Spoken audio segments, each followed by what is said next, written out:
Hello दोस्तों, कैसे हैं आप सब। उम्मीद करता हूँ आप सब अच्छे से होंगे। स्वागत है आप सबका हमारे अपने चैनल पर, जहां आपको आपकी पसंद की क्रॉस ड्रेसिंग स्टोरीज़ देखने को मिलती हैं। जिन दोस्तों ने अभी तक हमारे अपने चैनल को सब्सक्राइब नहीं किया है, वह हमारे अपने चैनल को सब्सक्राइब करके हमें अपना सहयोग ज़रूर दें।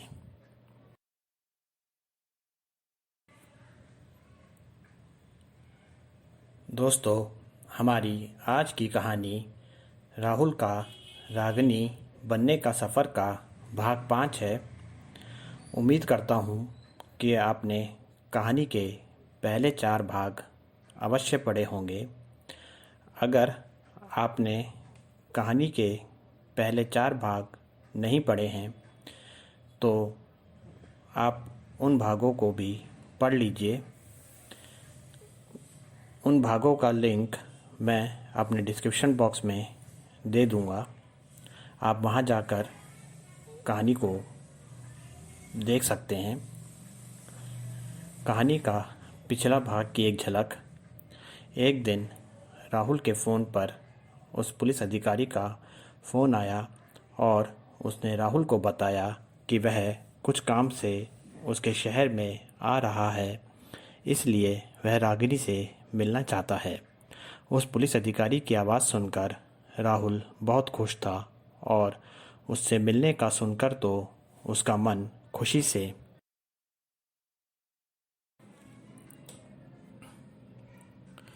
झूम उठा था। पर अगले ही पल राहुल का मन एक उलझन में फंस गया। अब कहानी का अगला भाग। आइए अब थोड़ा उस पुलिस अधिकारी के बारे में भी जान लेते हैं। वह पुलिस अधिकारी हट्टा कट्टा लंबा नौजवान था और देखने में भी सुंदर था। उसका नाम अविनाश था।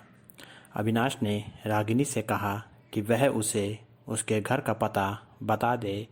वह उससे मिलने उसके घर आएगा। राहुल खुशी में यह सोचने लगा, अगर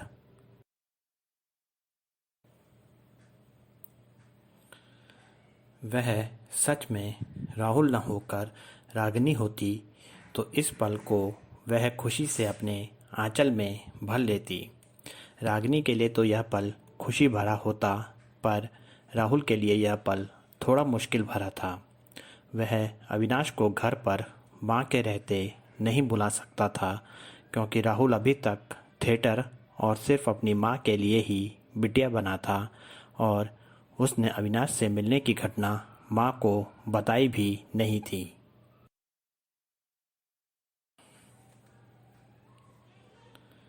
राहुल अब यह जान चुका था कि उसे अविनाश को अपना सच अब बताना पड़ेगा। उसने यह तय कर लिया कि वह अविनाश से घर से बाहर मिलेगा और उसको अपने राहुल से रागिनी बनने का सच बता देगा। राहुल ने अविनाश को घर पर न मिलने की बात कहकर उसको एक होटल का पता दिया और उसको वहां आने को कहा।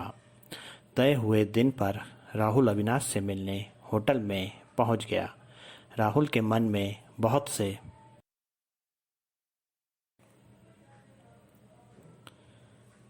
सवाल उठ रहे थे। राहुल के दिल में यही चल रहा था कि उसे राहुल के रूप में देखकर अविनाश को कैसा लगेगा और राहुल बनकर वह अविनाश से कैसे नज़रें मिला पाएगा। वहीं दूसरी तरफ अविनाश का दिल रागिनी से मिलने को लेकर खुशी से भरा हुआ था। अविनाश भी राहुल के बताए हुए होटल पर सही समय पर पहुंच गया। राहुल अविनाश के सामने जाने की हिम्मत नहीं जुटा पा रहा था। वहीं अविनाश रागिनी को वहां न पाकर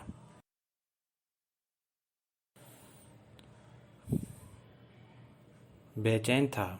उसने वहीं से रागिनी को फ़ोन मिलाया तो रागिनी का फ़ोन राहुल ने उठाया। अविनाश हैरान था कि रागिनी का फ़ोन कोई लड़का क्यों उठा रहा है, इसलिए उसने राहुल के पास जाकर उससे रागिनी के बारे में पूछा। राहुल ने डरते हुए और कांपते स्वर के साथ अविनाश से कहा कि वह ही रागिनी है। अविनाश और राहुल दोनों के लिए ही यह पल बहुत भारी था। अविनाश हैरान था कि जिस रागिनी से दोबारा मिलने को उसको इतनी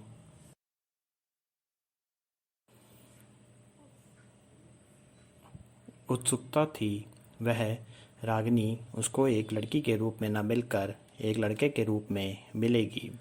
राहुल अपना सर झुकाए हुए चुपचाप अविनाश के सामने खड़ा था। राहुल की आंखें आंसुओं से भरी हुई थी।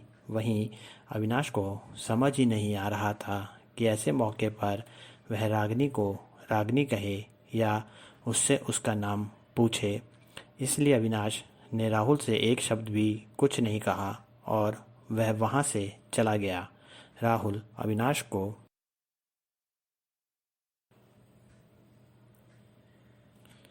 मनाने के लिए उसको रोकने की कोशिश कर रहा था।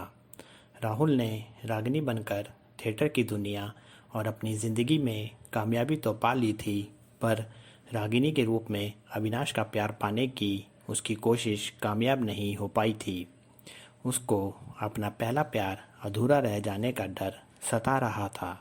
वहीं अविनाश के दिल में भी रागिनी के लिए प्यार की भावना जाग रही थी, इसलिए वह काम का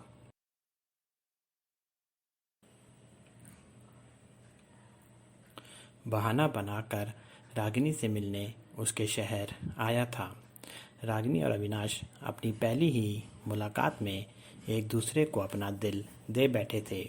उनकी दूसरी मुलाकात दोनों के लिए इतनी दुख भरी होगी, यह दोनों ने नहीं सोचा था। राहुल और अविनाश दोनों अपने प्यार में बढ़ती दूरियों से परेशान थे। राहुल दुखी मन से वापस अपने घर आ गया और अविनाश भी अपने दिल में दुख और हैरानी लिए हुए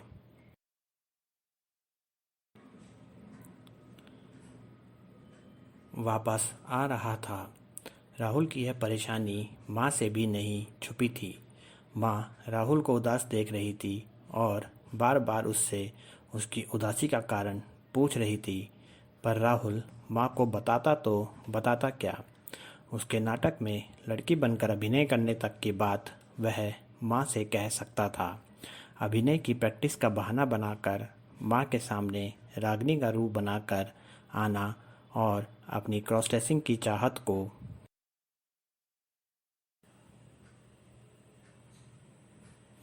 पूरा करना उसके लिए आसान था, पर अविनाश से उसका प्यार इसको वह माँ को कैसे बता और समझा सकता था। राहुल रागिनी के रूप में हमेशा के लिए अविनाश के प्यार के साथ रहना चाहता था। राहुल रागिनी के रूप में अपना प्यार खोना भी नहीं चाहता था, इसलिए उसने बहुत बार अविनाश से बात करने की कोशिश की। वह हर बार इस उम्मीद में अविनाश को फ़ोन लगाता कि वह अपने राहुल से रागिनी बनने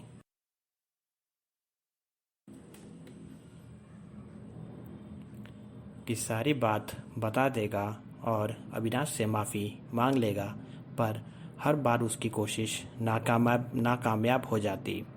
वहीं दूसरी तरफ अविनाश का हाल भी ऐसा ही था।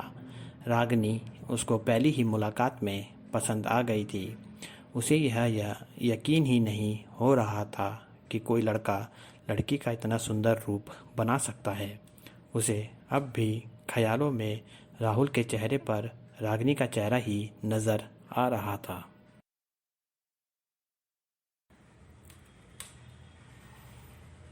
कुछ दिन ऐसे ही निकल गए। एक दिन राहुल ने हिम्मत दिखाते हुए अविनाश को फ़ोन कर दिया। अविनाश का गुस्सा कम हो चुका था। राहुल ने अविनाश से सबसे पहले माफ़ी मांगी और उससे एक मुलाकात करने को कहा। अविनाश भी अपने दिल के हाथों मजबूर था। अविनाश राहुल से मिलने को तैयार हो गया और दोनों ने उसी जगह फिर मिलने का तय किया। आज बहुत दिनों बाद अविनाश और राहुल के दिल में अपने प्यार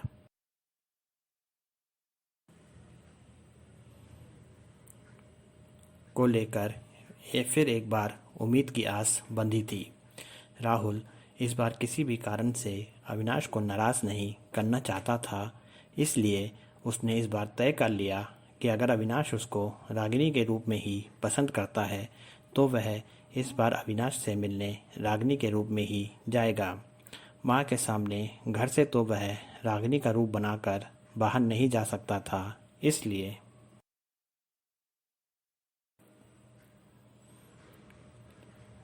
उसने इसके लिए अपने थिएटर की जगह को चुना। वैसे भी राहुल दुनिया के सामने रागिनी का रूप लेकर आ चुका था, पर अब वह रागिनी का रूप सिर्फ और सिर्फ अपने प्यार के लिए बनाना चाहता था। राहुल को अब अपनी सच्चाई का खुल जाने का डर अविनाश के सामने नहीं था, बल्कि अब तो वह रागिनी का रूप लेकर अपने प्यार को पाना चाहता था।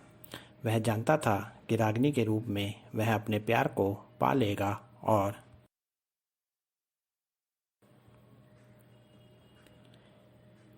इसके लिए वह कोई कमी नहीं रखना चाहता था। राहुल और अविनाश ने मिलने का दिन तय कर लिया। अगले भाग में हम लोग रागिनी और अविनाश की मुलाकात देखेंगे। कहानी को पूरा देखने के लिए धन्यवाद दोस्तों। कहानी के साथ बने रहिए। मिलते हैं कहानी के नए भाग के साथ जल्दी ही। आपका अपना नयन भास्कर।